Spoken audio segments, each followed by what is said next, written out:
Hello, hello, hello, and welcome to another No Faces Comic Chat. This is your host, Bub, the hostess with the mostest, unless there's a hostess next to me, because I do like a Twinkie. And with me, as always, except when he's not here, my friend, your friend, everybody's friend, Roger, a.k.a. Metarog. Well, greetings, everyone. And Bub, great to be back here on the No Faces Chat after my 1 week hiatus. But you had a dynamic fill-in, so I enjoyed the chat much last week. We certainly did. Thanks again to Bill, Comic Mag Musings, for being here last week. He was a great fill-in, and we're glad to have him on. We want to have him on for a while anyway, so it just worked out. Mm-hmm. And sorry, but we did miss you as always. Just as this evening, we'll be missing our pantsless friend, DS Comics, who I don't know that we ever got an actual reason why he wasn't going to be here, other than I think his actual words were "no thanks." When I sent the invitation, he just said "no thanks," and so I hope that means he'll be back next week. If not, auditions start Thursday. So let's see what we got here. Man, you get over this real quick, don't you? I tell you, I don't have time to let my sheets cool, man. We gotta keep it rocking and rolling. We got Unruly Simians in the house. Las Cruces 1971 is here as well. Jimbo Comics is here in the house.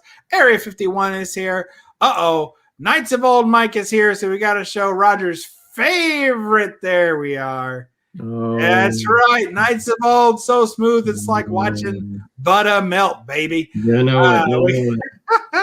Comic book, NY Comic Books. He's got more than one. We've seen him.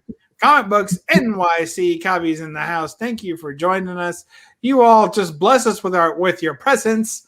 Deadpool 2323, longtime friend of the show, frequent collaborator. He's been on before. And also when he gets, I think he's doing a remodel, and I feel his pain on that. And when all that gets straightened out, I think he's going to have a new comic area and hopefully be back on the show with us again. We're looking forward to that. Metarog's here. He's like a bad rash. You just can't get rid of him.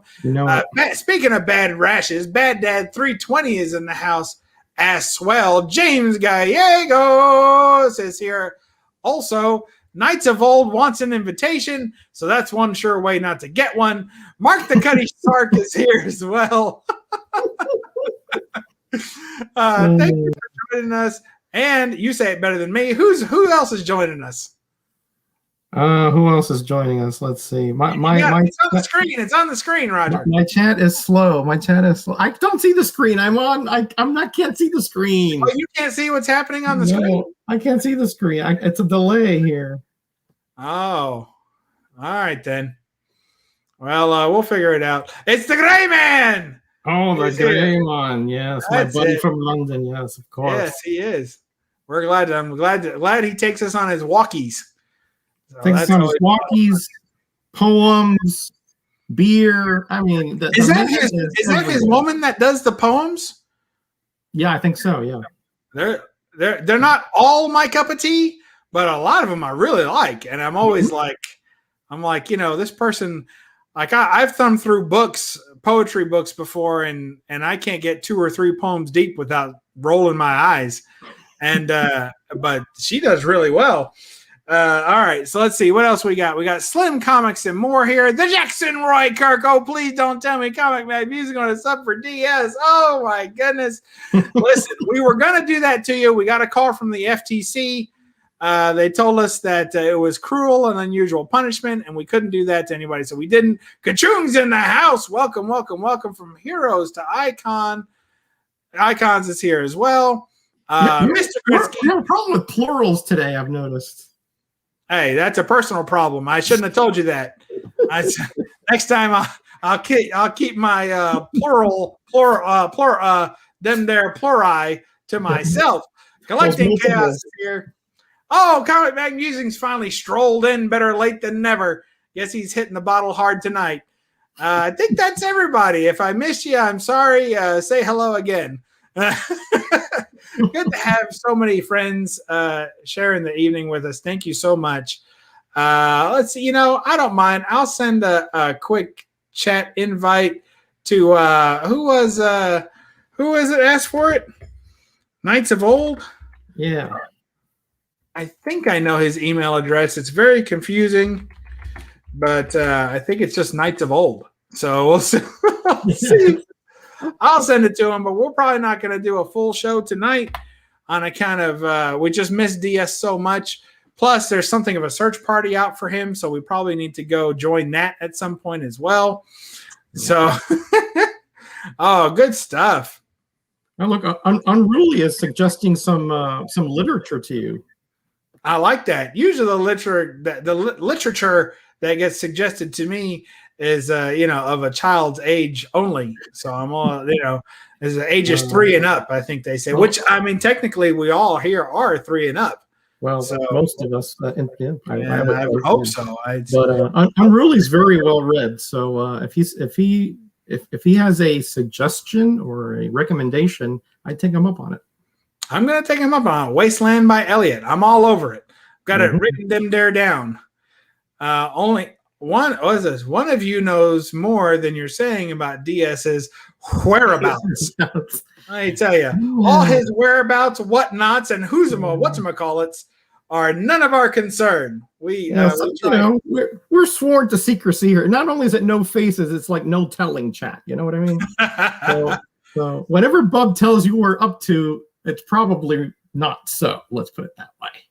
Look, only thing Bubs reads is the Penthouse Forum. I only read the articles in which I submit.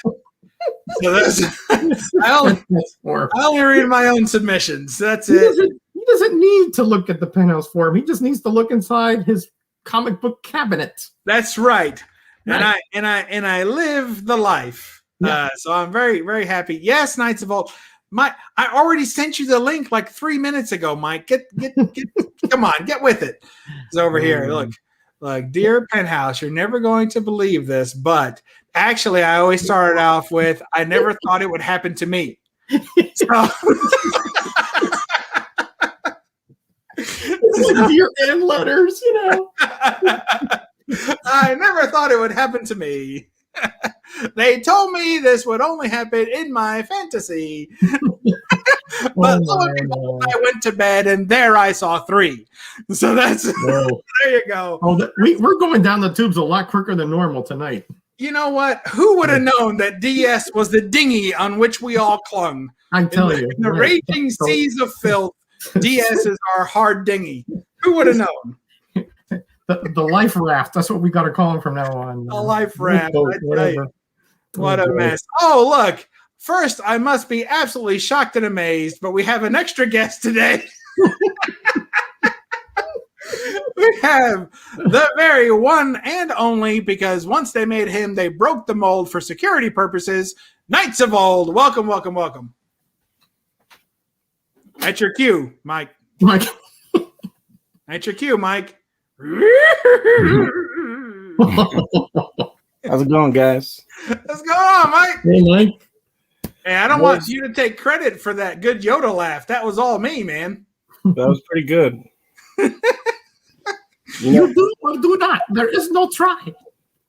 Did I tell you how I gave my daughter a Baby Yoda puppet or whatever toy that does the voices and stuff? And she kind of looked at me and with a grimace, and then later that night I found the Baby Yoda stuffed under a bunch of dirty clothes in a hamper in the garage. Whoa. She was not fond of it. Oh, how old is she? She was 6. Oh, wow. That's with full knowledge there. Yeah. Holy cow. Congratulations. You've got a thinker on your hands. I think maybe, I gave her too much Star Wars, but she hasn't seen The Mandalorian, so I'm sure when she sees that someday, she'll be like, "Oh, why did I do that? The poor Baby Yoda."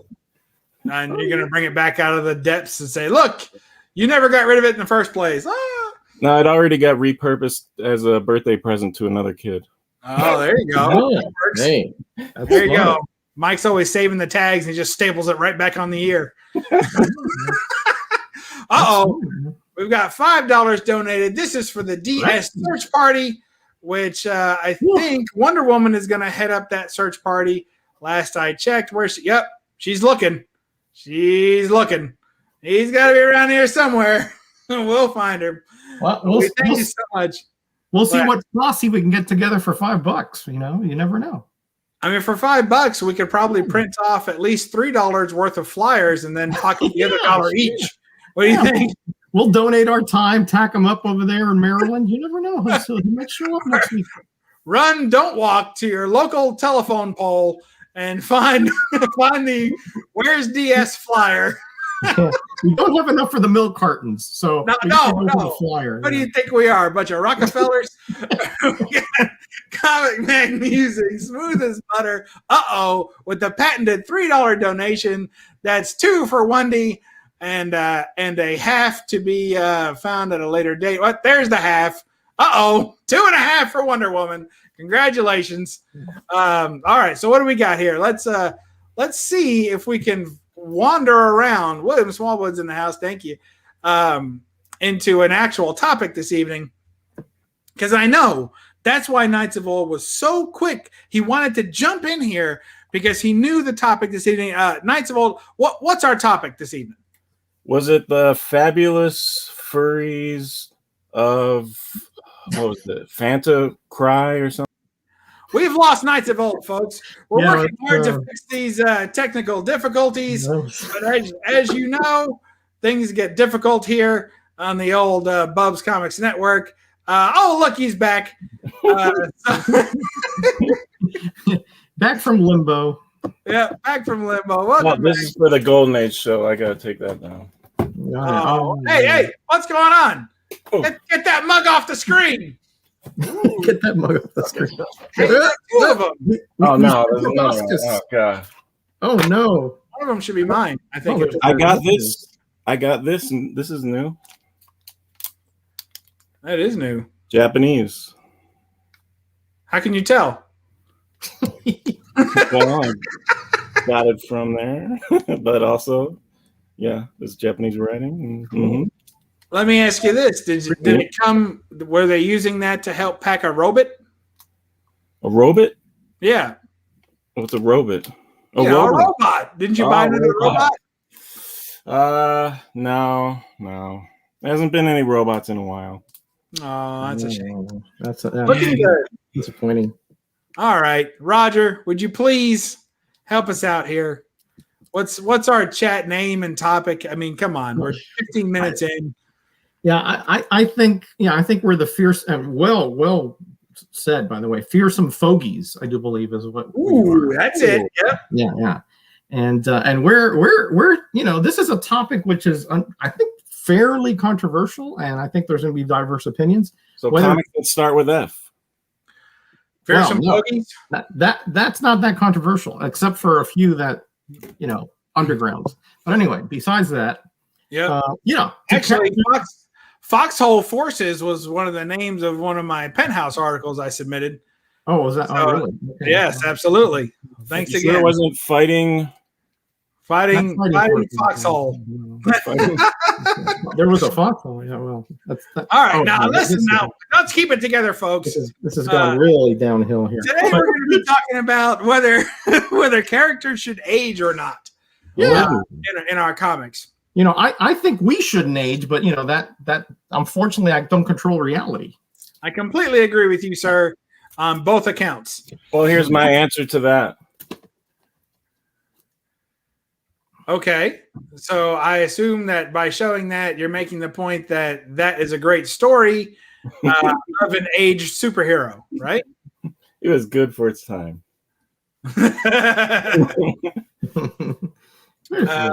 Okay. No, yeah, let the Reverend speak. All right. What do you say, Roger? Says them there superheroes age? What do you think, man? Well, to me, I think it's a good idea because I like stories that have continuity and have progress, right? And characters should grow, and unfortunately, that growth means that age sets upon them in one way or another. Now, comic books, as you know, have a very loose timeline anyway. And then there's retconning and so on and so forth. But to me, I think that, especially since we ourselves are, as I just said, we're not immortal here on this earth. I think that there should be some kind or there is a relatability between when we started reading comics as a kid, and then as we continue on into adults, those of us that do, to have the issues that come up in our lives be mirrored in the characters' lives. Like, for example, Spider-Man, a very popular character.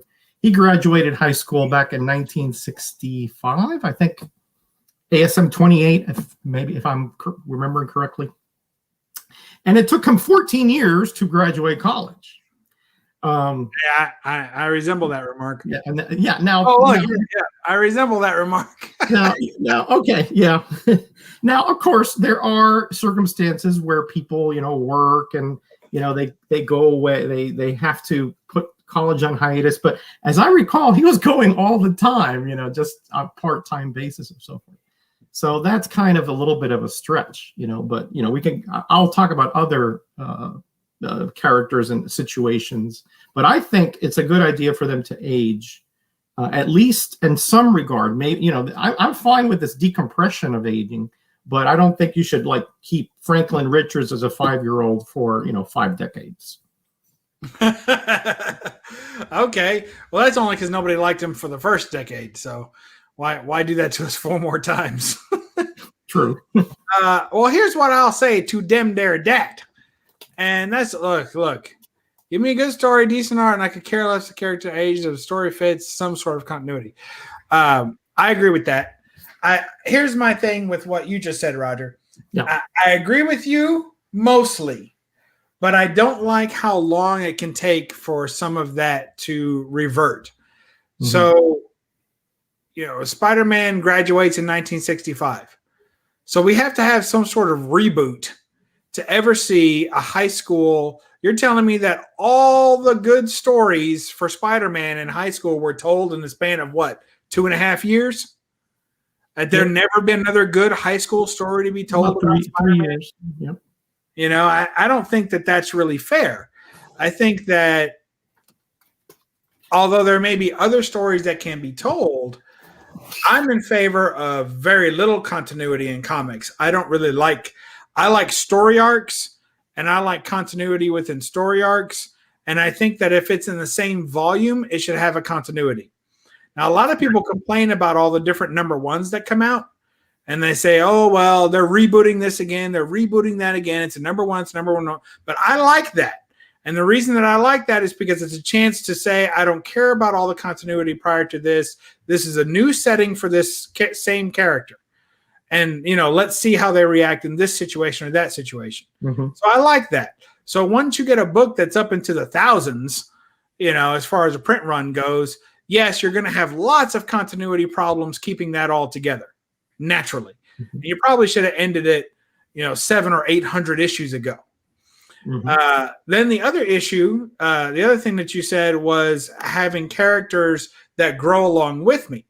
Mm-hmm. And I'm good with letting the character grow away from me or me growing away from the character. So if I don't identify with Spider-Man in high school anymore, I don't need him to go to college, and I don't need him to get married, and I don't need him to have kids, and I don't need him to have some boring job or whatever. I can just leave him and say, you know what? I enjoyed Spider-Man when I was in high school because I identified. Now let me find, a middle-aged hero out there, and there's plenty of them, right? Sure. Full-grown adults. Maybe I become a big Reed Richards fan now, and I want to kick the little kid around the Fantasta building or whatever, the Baxter building. So I mean, all I'm saying is that I don't need the character to follow my life trajectory. So I'm good with ditching the character and finding another one that I like better. That being said, I think that there are some characters that are ageless. That's why I like Wolverine. You never see him as a high schooler. You've never seen him as a kid, even though they make small mini-series for those types of things, which I enjoy. I think that is good. I think that if you're going to age or de-age or completely take the character out of, the realm of any kind of continuity to where you're putting them in, that's where your miniseries come in, your short story arcs, your new #1 issues, new volumes. Go ahead, enjoy that. Do that all day. Have a 12-issue maxi series. I love that kind of stuff. Tell a story that you're wanting to tell. And even if that story starts with them young and goes all the way, every issue is another 5 years into their life, that's great. Tell your whole story and do a good job of it. But you don't have to keep it all consistent for me. So that's what I say. What do you say, Miguel? Well, I think,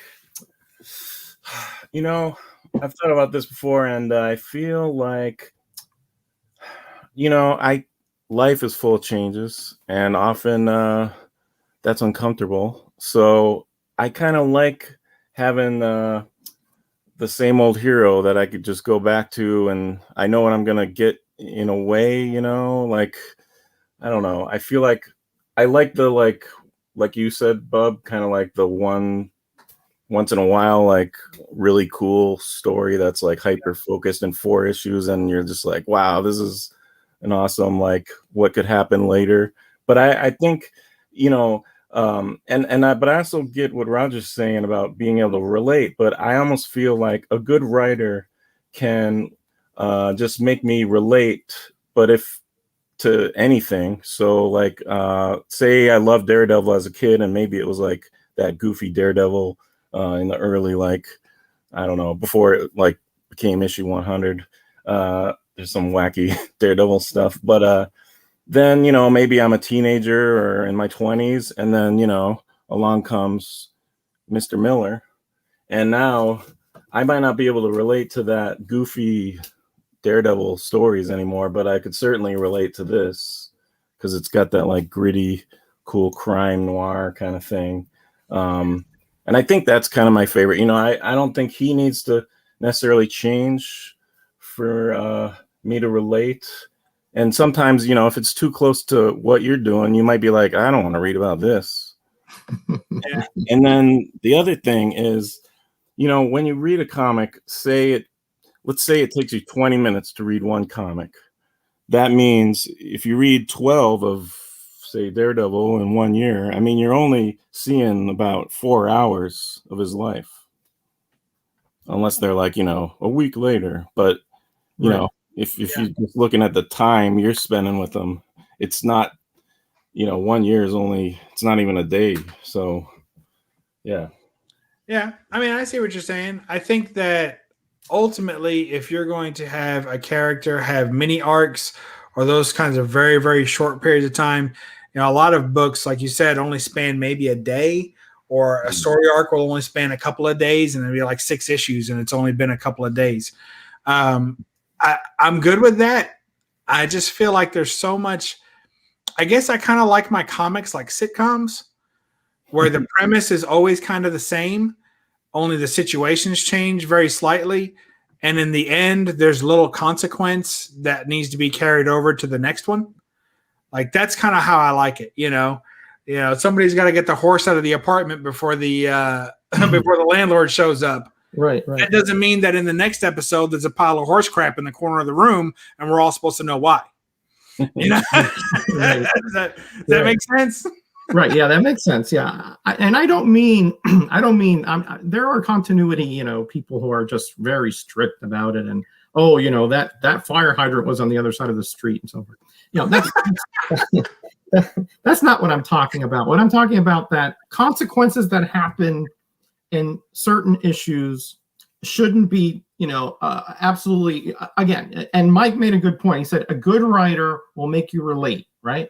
And I'll take that one step further. A good writer will make you relate no matter what the situation or age or aspect of that character we're talking about.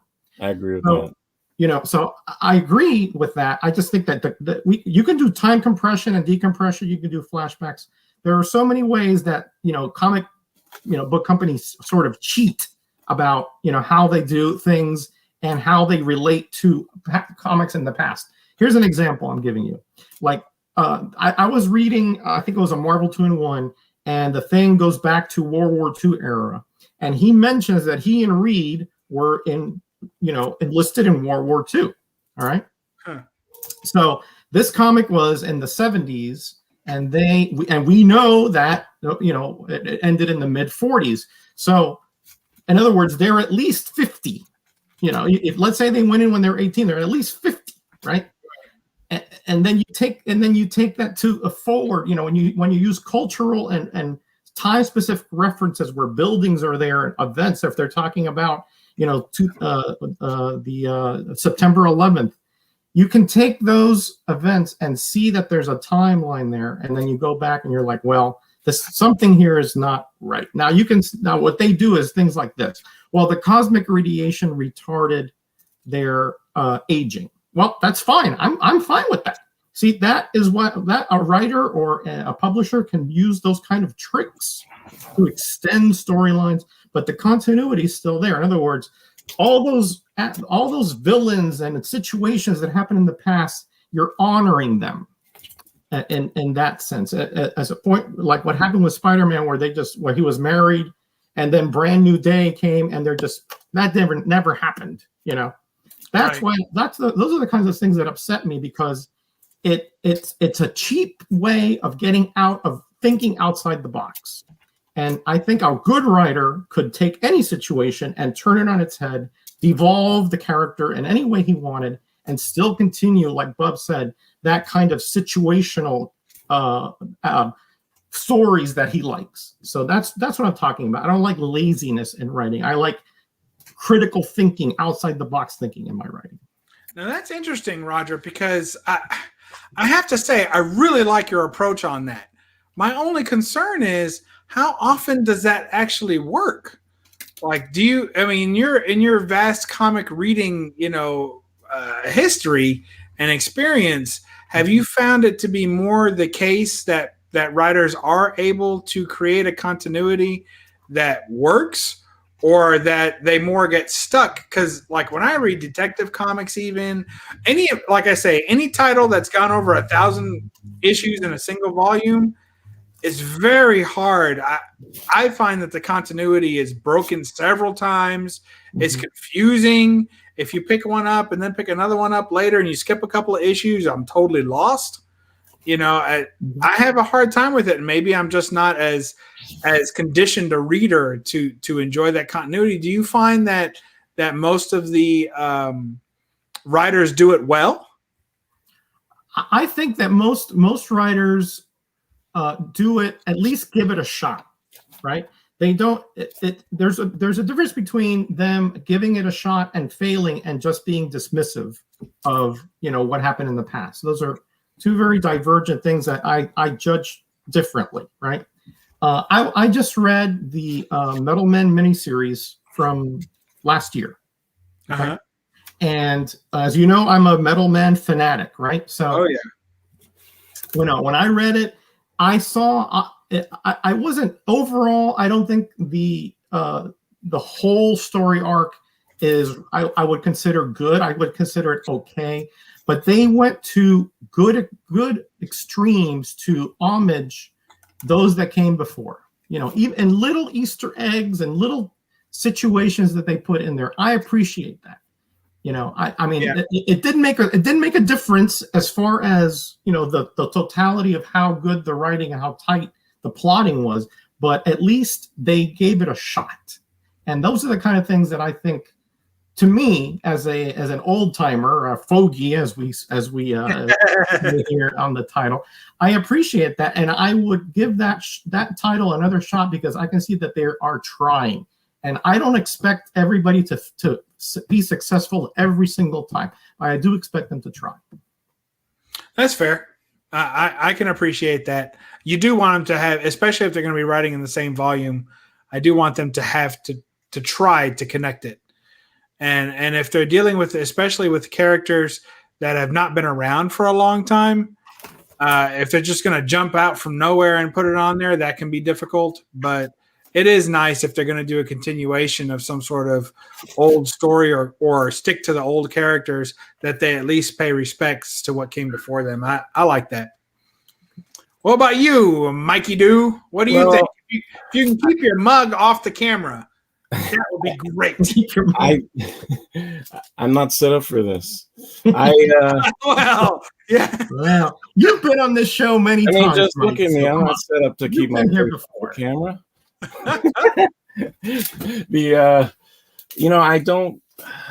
I don't know. I mean, continuity is totally just destroyed after like the 90s. So in my opinion, the only way to get back is to do like these weird stories that start in like a different point of view or a different time, like, you know, something like this, where you can kind of feel like you're back in the continuity that you know and love. Because I mean, you know, I stopped reading books around in the 90s, and then I tried going back a few times, and I mean, now who the hell know? I have no clue. You know, like Cap died, and I guess he's back, and then maybe none of it ever happened. I have no clue, like what the hell's happening. So I don't even try.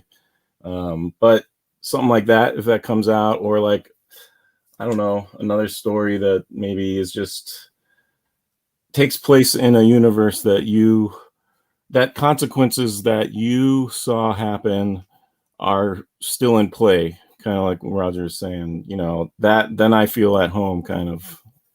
Yeah. And I think that's a smart, that's a great writer in this day and age to bring new people who are buying every week to like that book, and bring back the old people. Like, you gotta check this book out, and then they love it. I mean, that's awesome. That's the best when that happens. Yeah, well, agreed. Let me throw this at you then. Instead of let's take a step back from looking at it purely from a continuity standpoint, and let's talk about the actual aging of the character versus character differences. So I read a book. It was called Wolverine: The Best There Was, right? Or The Best There Is, or something like that. And it was probably a maxi. I don't know. It was probably 20 something issues. I don't even know if it was that many. I collected the whole run before I started reading it. Couldn't get through issue 4.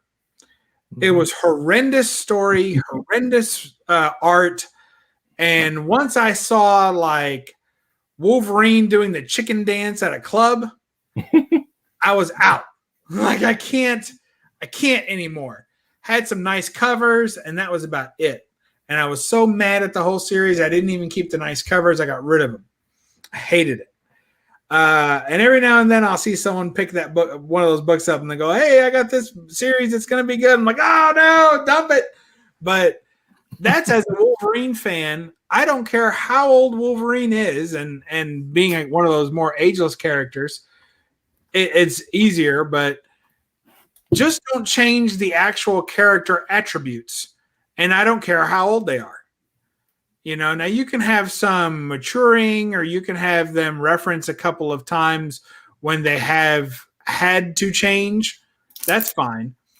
But when you take an establishedly gruff and rough character and make them do the chicken dance, then I don't care what you're trying to say about the agelessness of the character or what time period they're in.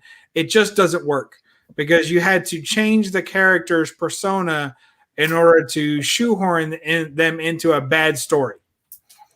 So that's where I draw the line. I don't mind if the characters age in small spurts in different comics, different situations. Now they're this old, now they're that old. You know, not talking about continuity, but just talking about, you know, the actual attributes of the character. Now they're less able to do one thing or another. Maybe they're more experienced in another way, but don't do it for the sake of a bad story and then just have them act completely out of character. That's where I have to draw the line. Yeah, that's a whole, you know, I mean, it's related, I suppose, but that's a whole dynamic that has to do more with the writer trying to find an out for doing that than it is the actual concept of gradually aging or gradually showing a character grow, you know, along with society, in other words. Because, for example, if we read a 60s comics today, in today's much more sensitive, shall we say, for lack of a better word, as far as the words and the social situations that we are in.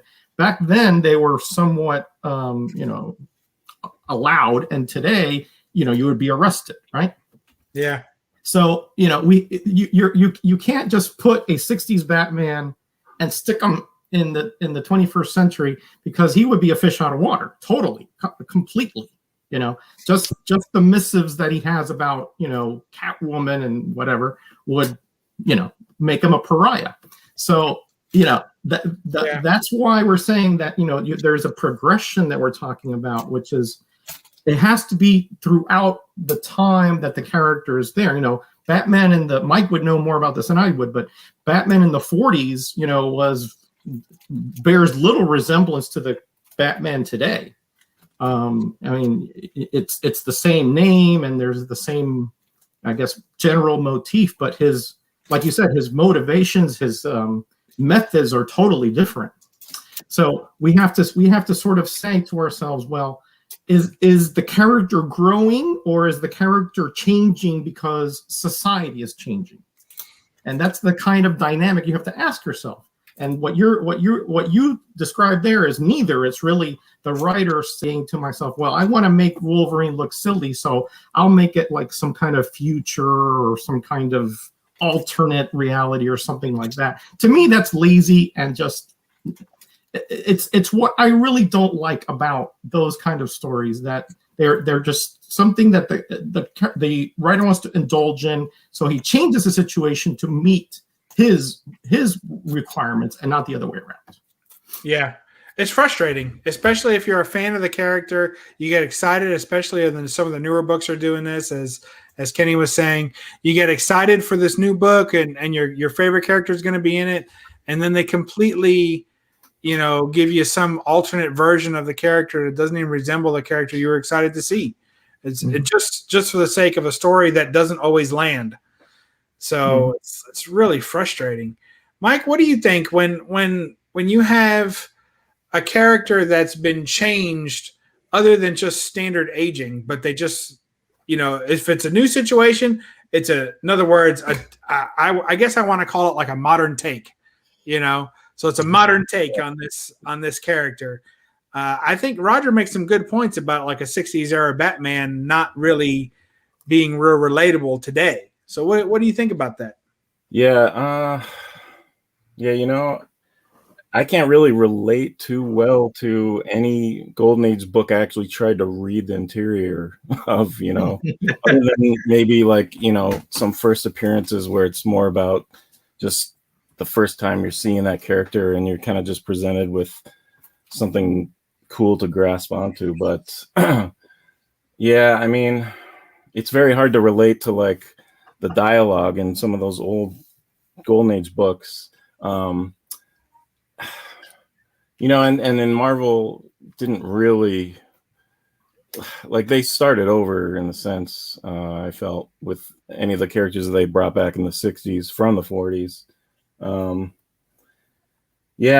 then as far as like the characters changing to the times, I don't recall anything like that happening, other than sometimes you'll just have a really great creative team on your book that leaves, and you just can't get into whatever the hell the new team is trying to do. But I feel like I was never like, oh, this is all PC now or whatever, you know what I mean? Or like, Wolverine would never do that. I don't recall that. I think maybe in the past, they wouldn't let these creative team, the editors wouldn't let that happen.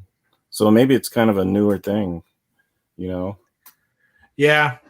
And I think, some things just don't work with certain characters. Some things have to be set aside. Like if you ever notice, and this is kind of a side note, right? Or a side comparison, but you ever notice like in a thriller or a deep, like a taut, thriller, or someone's going to be trapped or something, maybe horror movie, but usually not as bad, but sometimes it's horror movies too.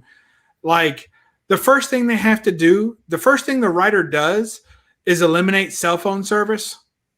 Like your battery's dead, your phone's dead, you left your phone in the car, you can't get any service, your phone's not working. Like that's the first thing they have to do is eliminate the ease at which the average person would be able to get around this obstacle. You know, just to be able to make it something that now has more gravity to it or a more intense or scary moment, you know, because most of us are walking around with full batteries and we don't, you know, and if we ever get lost in a mall, we're going to call somebody, you know, but instead it has to be some orchestrated event that means that you're now all of a sudden not as prepared as the average person to face this struggle. And I think that happens in comics too. You know, they sometimes come right out. I can't tell you how many. I mean, Roger's showing one right now. How many times have you seen them have to take the powers away from a superhero before they can tell a story?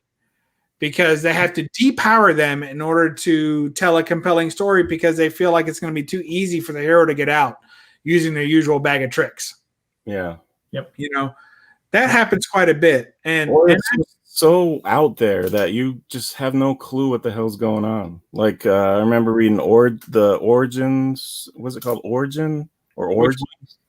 You know, and I had been away from comics for a while, so I was like, wait, is this guy Sabretooth Wolverine's father? And you know, I was trying to remember whatever I had heard from way back, and you know, it was just like, I mean, that was kind of, or they're in the past, no cell phones. Yeah.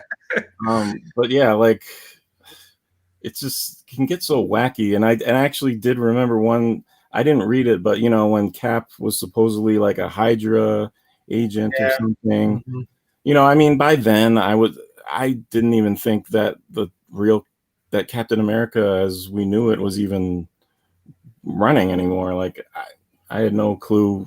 For all I knew, Marvel started over like 5 times since then. But, you know, I just like laugh it off. And it's clear that they're just trying to get sales.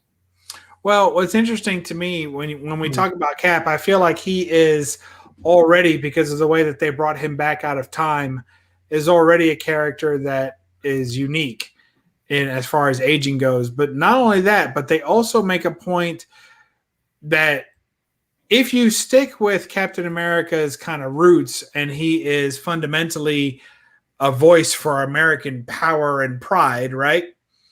Then, and a shining example of all the good things that America says it stands for, right? And I say that specifically not to knock America, but just to say that whatever it stands for at the time.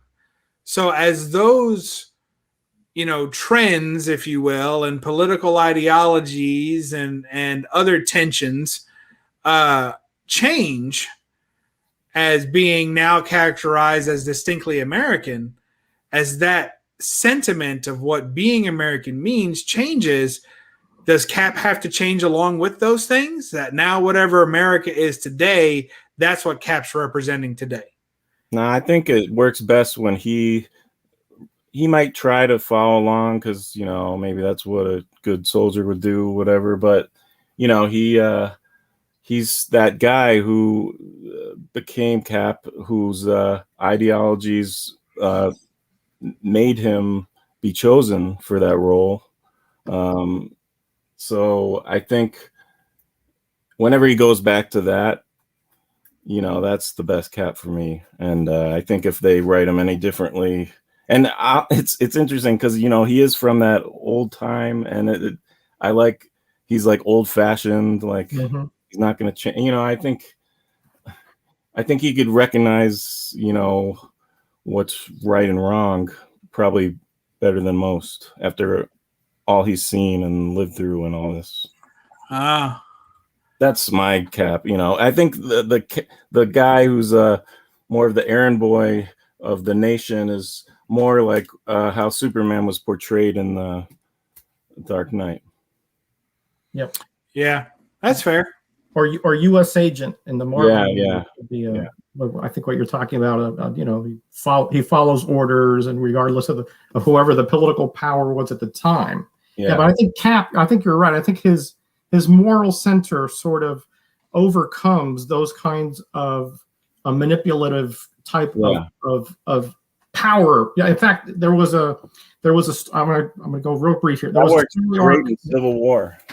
Civil War was one, and there was a story arc in the early 70s where it sort of mimicked, the Nixon Watergate scandal, and which the president committed suicide, and that sort of Captain America was sort of very disillusioned with the direction of the country because it went against his moral compass. So the writers have sort of respected that old time, World War II, be kind, be courteous to the ladies, and et cetera, and extended that through the 70s. And Mike, that the Cap during the 50s was very like anti-communist. In fact, he was very aggressively anti-communist. So but the tricks that comic books publishers do, they said, well, that wasn't that wasn't Steve Rogers' Cap, that was a replacement Cap, although they didn't say so at the time, Right. So, there's always those little tricks that they use. But I agree with you. I think that Captain America, you have to sort of keep him as that original concept of that morally grounded, down to earth, salt of the earth type of person, rather than some kind of more aggressive character. I love that comic you got there. I got to get one of those and put it next to this. Yeah. Cool. Do you have both of them? I do have. Yes, I do have them. Yeah. Nice. That'd be they did Instagram post to come. Multiple Monday Instagram post. a little bit of Back in a week, Roger. I actually have this one just to show that Nick Fury's here during World War II, and then he's also here in the 70s. About it's just a little bit gray on the temples, and you see there's another little trick here. They said, well, because Cap was frozen for 20 years or whatever. I think the Gray Man asked how long. I think it was like from the 20 years or so. And Nick Fury wasn't. So they said, well, he's been taking this little cocktail formula that retards his age, So again, the little tricks that can be used to sort of keep things into continuity. I'm fine with that as long as it's consistent. I drink the same cocktail twice weekly. Well, okay. Does it work? I'll let you know tomorrow. I just took it. Did you ever read this, Bub? Yeah, I've got that one. I've read it. What do you think about those stories like Wolverine and Cap, teaming up in World War II and all that? It works until they put Black Widow in there. Yeah, that was a little weird. Yeah. And I don't know, did you ever read this one? I've not read that one, no. I mean, this is a French version of it that I got when I was in France, just because it has the art all nice and big. Uh-huh. I can't find the original, but this takes place in World War II as well, and it's absolutely amazing artwork by Travis Charest. Yeah, Charest. Yeah, and it's.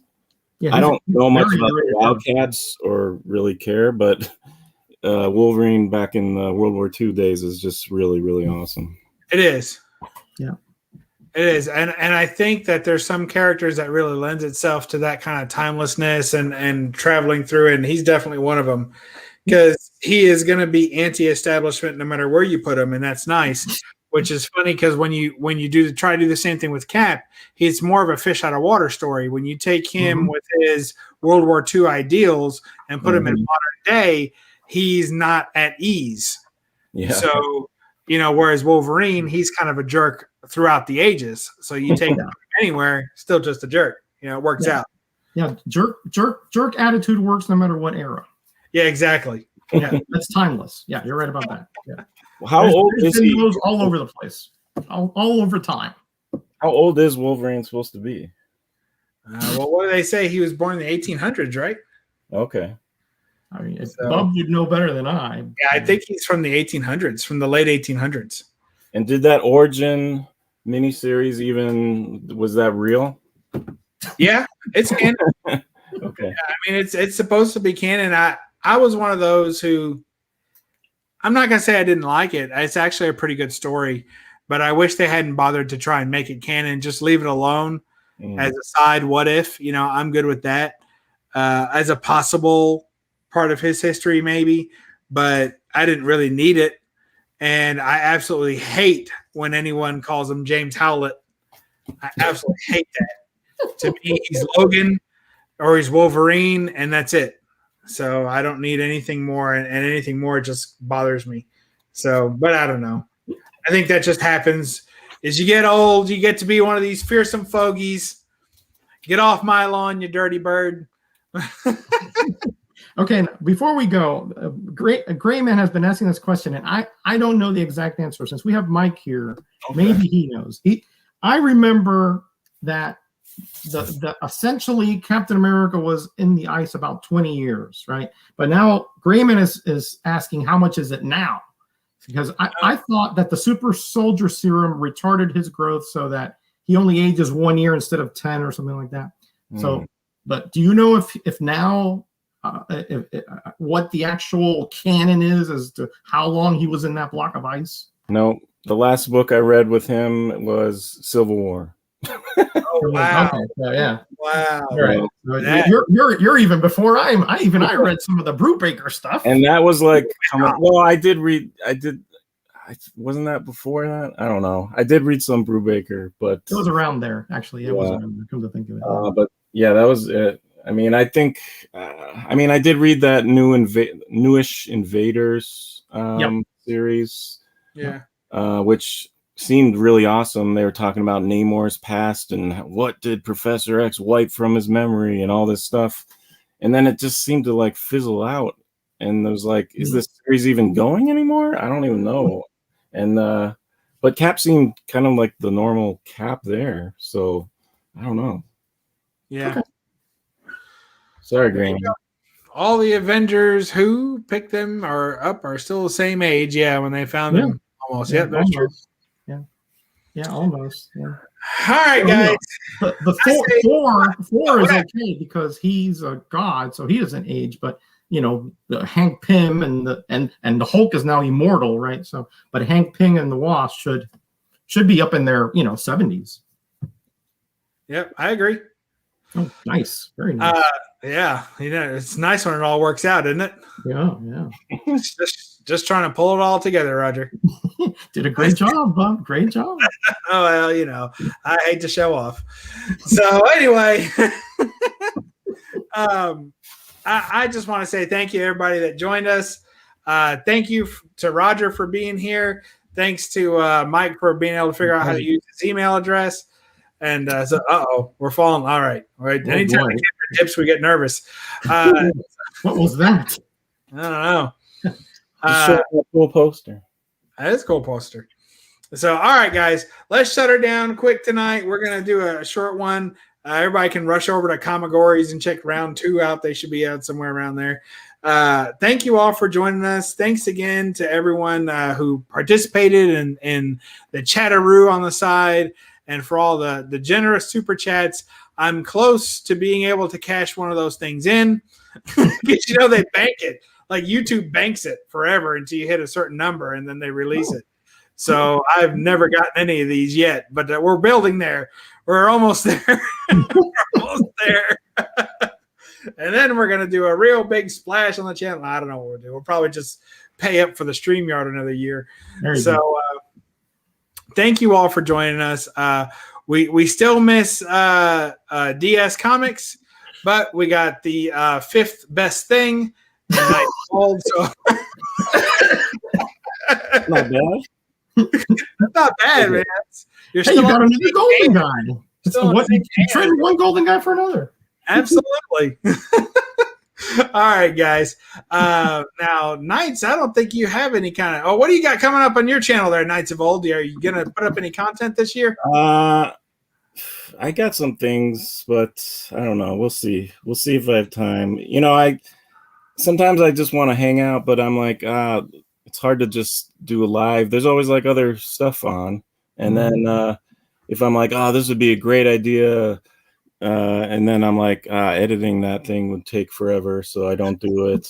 So I don't know. It's tough. I understand that. When we started this show a few years back, there were no shows on Monday night. Not early Monday, not mid-evening, not late night. It was nothing going on that I recall. No conflicts of interest of any kind. And now, before I went live tonight, I swear, just in my subscribers alone, there were like 5 current. 3 of them were auctions, I'm sure, but there are like 5 current shows going on all at the same time. So it's just and more to start. So it's just how it is these days. If you're looking for content, there's tons out there. So I know it's tough to go anymore. I used to really worry about it, but now when it's time to go live, you just go live, and whoever wants to show up shows up. Look at that big, huge ship. Ooh. Oh my goodness. But yeah, we got Golden Guys tomorrow night.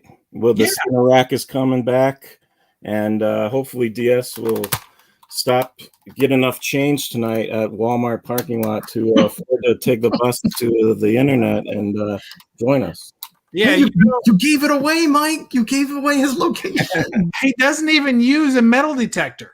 No, He just wraps himself in double-sided painter's tape and rolls around in the parking lot, and then he picks off whatever he finds, and he hopes to find some change. It's ridiculous. Yeah, he's like a human lip brush. It's exactly what he is. Yeah. All right. Roger, what have you got coming up on your fine channel? Are you back to any kind of state of normalcy? Yeah, I'm back. I got back last night. I was out for a whole last week, but this is graders notes and contest roundup week. So check out on Thursday. I also got a little AOK, a very special AOK. So Thursday roundup is AOK, and later on my channel will be the graders notes. So lots of stuff this week. All right, sounds Careful. good. Oh, one more thing. I want to do a public service announcement too.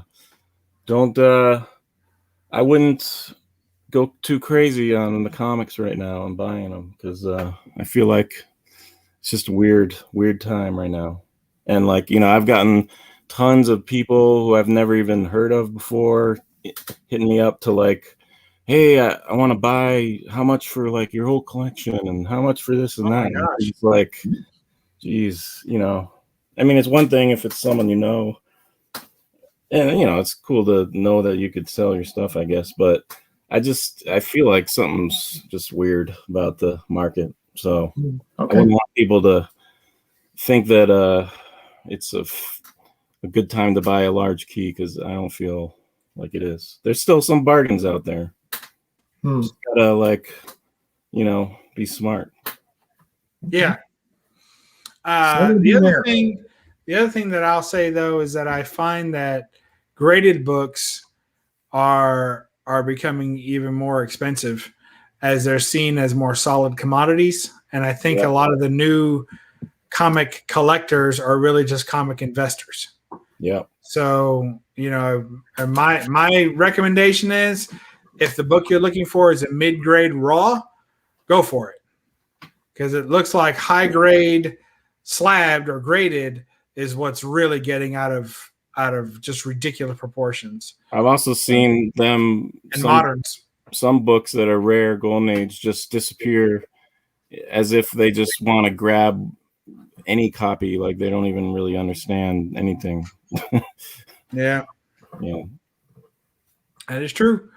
I've got on my very humble channel, I've got a big unboxing to do. Actually, I just filmed it, so it'll be up probably Wednesday morning. So I tend to put it, but if I get real antsy, I might put it up tomorrow, but I ain't gonna put it up Wednesday morning. And then today I put up a very well received video on some comic conservation that I did. And it's always fun to put up videos like that, because I get people that comment that I didn't even know were still subscribed to me. Like, they come out of, like, usually comic calls, it's the same, 10 people or so that usually leave comments, sometimes a little more if it's a big book. But when I do those comic repair videos and those more obscure videos, there's people come out of the woodwork that I had forgotten were subscribed to me and hadn't left a comment on one of my videos in, 3 or 4 months. And I think, wow, I feel sorry for the guy that's camping on my channel waiting for this content to show up once a quarter, But I'm glad he's there. I'm glad he's out there. Think of all the times that I put out a video about 4 times a week. And think of all the times he's had to swipe that notification away. Ugh, not today, Bubs, not today, Bubs. And then finally, how do you know I do that, Bub? It's amazing. yeah, exactly. Yeah, still good stuff. There might be also some good entertainment coming because I've heard, I haven't seen any yet, I don't think, but people starting to come to YouTube and talking about comics, but they're super new and approaching it as a speculator. So those might be some entertaining videos if you could find some new stuff. Let me tell you Keep your something. eye out. I know a couple of people that you guys probably both know that still don't know nothing about comics and have like 1,500 subs. So if you're my point is, if you're looking for misleading information and fuzzy math, there's plenty of people we know that are already providing that great content. Oh, yeah. Lots of that around. Yep. All right, guys. Let's wrap her up. Thank you all for joining us once again. And I don't think, Mike, you don't have any kind of sign off to your channel when you do make a video, do you? No. You're gonna tell us thanks for being a friend or what? Nah, just All see you next time.